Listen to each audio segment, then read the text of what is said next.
Guys, Augmentation Evoker is here, and I've spent the last week or so really diving into the spec, doing lots of keys, and I've learned a lot about it that I want to share with you in this guide today. I found it to be a really enjoyable spec that kind of combines that support role that you get as being a healer, but with a lot less stress having to keep everybody alive. It is surprisingly fun being your group Swiss Army knife that just kind of pumps up everybody's DPS and also just fills in wherever needed with healing, defensiveness, and things like that. So in this video, I want to give you guys everything you're going to need to get started with Augmentation Evoker and Mythic Plus. Check the timestamps to jump to whatever's most relevant to you. Even though Augmentation fills a DPS slot, technically it is WoW's first support class. Don't be alarmed, your personal DPS is going to be pretty low, somewhere between that of a tank and a healer, closer on the healer end. Your contribution to the group is coming in the form of the additional DPS you provide to the other DPS players, as well as a load of survivability and utility for your group. A program like Details won't really do you justice in terms of what you're contributing to your group, but if you log your runs, Warcraft Logs does a pretty good job in accounting for the DPS you provide your teammates and attributing it to your total DPS. To be honest though, in a 5-man setting, doing a good job of buffing your team's DPS isn't really too hard, so let's get into all the details of how we'll do it. Let's start with talents. If you don't really care about what's under the hood or how this all works, go ahead and just screenshot it or check the description for the import code into the game, but we'll go over some things really briefly here. The class tree is going to be fairly similar to what you'd run as a preservation evoker, just a couple things to highlight as they pertain to augmentation.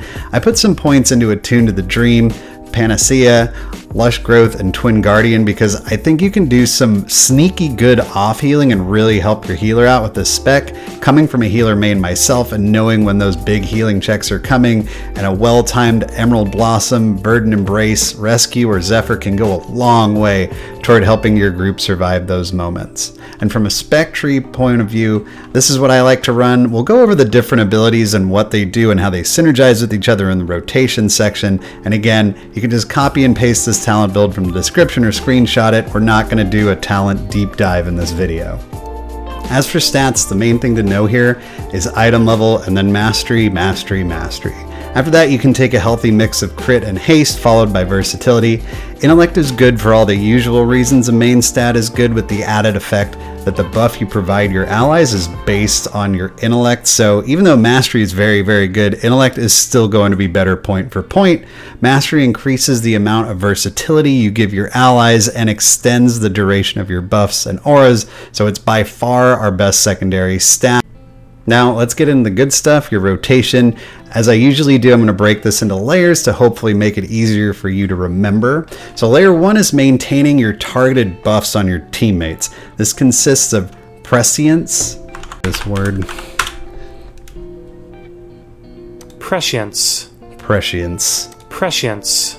Prescience. This consists of prescience and blackened scales. Prescience provides a critical strike buff, spreads shifting sands, and has a number of talent synergies as well. The most important thing to know is that you can maintain 2 prescience buffs with close to 100% uptime if you're casting it immediately off cooldown, and it's critical that you do that. I track my prescience with this weak aura pack made by Afnar, link in the description below, which I really like because it flashes when it's about to come back up again, and on my LVUI party frames, and I try to make sure that I'm putting it on whichever DPS doesn't have the buff or is about to lose it ASAP at all times. Between pulls, when nothing is happening, always. Letting this sit on cooldown is going to screw up the way everything lines up, so just always be casting it on a DPS the instant you can. Blackened Scales is another buff that increases armor and puts a damaging shield on the target, meaning you're pretty much leaving this up on the tank. Like Prescience, I typically just refresh this as soon as it comes off cooldowns, as Blackened Scales and Prescience will become muscle memory for you pretty quick.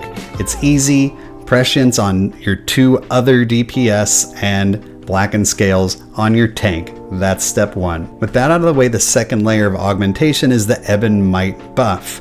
Ebonite gives your allies a primary stat boost of 10% of your own and provides you a 10% damage buff. Maintaining this buff is one of your primary jobs as an Augmentation Evoker. Once you've cast Ebonite, your rotation is going to look like this: Fire Breath, Upheaval, Breath of Eons, and then dump essence on Eruption. Here's a tip that's going to make this all line up really nice for you, so just don't forget it. Do not cast Fire Breath or Upheaval outside of your Ebonite window, ever. If you stick to this advice, everything should come off cooldown in time to be used during every Ebonite window. Fire Breath should pretty much always be able to be used right after Ebonite, and Upheaval will come off cooldown sometime during your window. If it's not ready right after Fire Breath, it's no big deal, just cast Eruptions until it's ready. The order of Eruption or Upheaval doesn't really matter, so you can swap these back and forth. Tip the scales is best used on Fire Breath, and Upheaval only needs to be empowered to increase the radius of its effect. Upheaval radiates out from the target you cast it on, and it's often not necessary to empower it too much, if at all. Jam out as many Eruptions as you can after that, and remember that Upheaval and Eruption and Breath of Eons all increase the duration of your Ebonite buff, so we want to cram as many of those into this window as we can to keep our DPS pumping. The final layer is pretty much your downtime when you've run out of essence for Eruption and spent your Fire Breath and Upheaval. Here you're going to cast Living Flame for 1 or 2 targets and Azure Strike for 3 or more. Since this is when you're truly at your most useless, you should also be looking to really maximize your impact on your group in other ways as well. So let's get into the utility of Augmentation Evoker. Evoker is a spec with a lot of utility, and to really get the most out of your augmentation spec for your M+ group, you should be trying to take advantage of this as much as possible.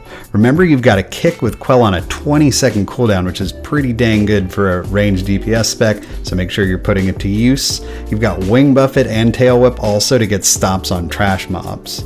You've also got some really great defensive and healing tools you can use to help your group stay standing. Verdant Embrace is a pretty chunky single target heal you can use to help your healer out with spot healing, or conversely as a mobility tool if no one needs that healing. Emerald Blossom is also nice to throw out during heavy AoE damage to help out your healer. Trust me, I'm a healer main, we'll love you for it. Zephyr is an amazing AoE damage reduction on less than a 2-minute CD, so use it liberally when you know big damage is coming. Also remember how we talent it into Draconic attunements? Well, when you use a charge of your personal defensive Obsidian Scales, you're giving the whole group a 16% health increase. Even more reason to be hitting that defensive button, not that you needed one. Don't forget that with Cauterizing Flame, you can dispel all kinds of nasty stuff, most notably bleeds, which has some super impactful uses in Dragonflight Season 2. And you can also dispel poisons with your Expunge, which again, lots of uses for that in this dungeon pool. Finally, Rescue with Twin Guardian will give you and your friend a shield equal to 30% of your health, and you can use this to not only reposition people, but give them a little extra survivability in a pinch. It's no wonder that Augmentation Evoker is timing such high keys with all they can bring to the group. So I hope you guys found this guide helpful, and if you did, don't forget to give it a thumbs up and subscribe to see more of my content in the future. You can also check out my stream right here on YouTube, Tuesday, Thursday, Saturday nights, 9 p.m. Pacific, where we'll be playing Augmentation as well as a whole bunch of other stuff. Great community of players there. I hope you stop by sometime. And until next time, guys, happy augmenting?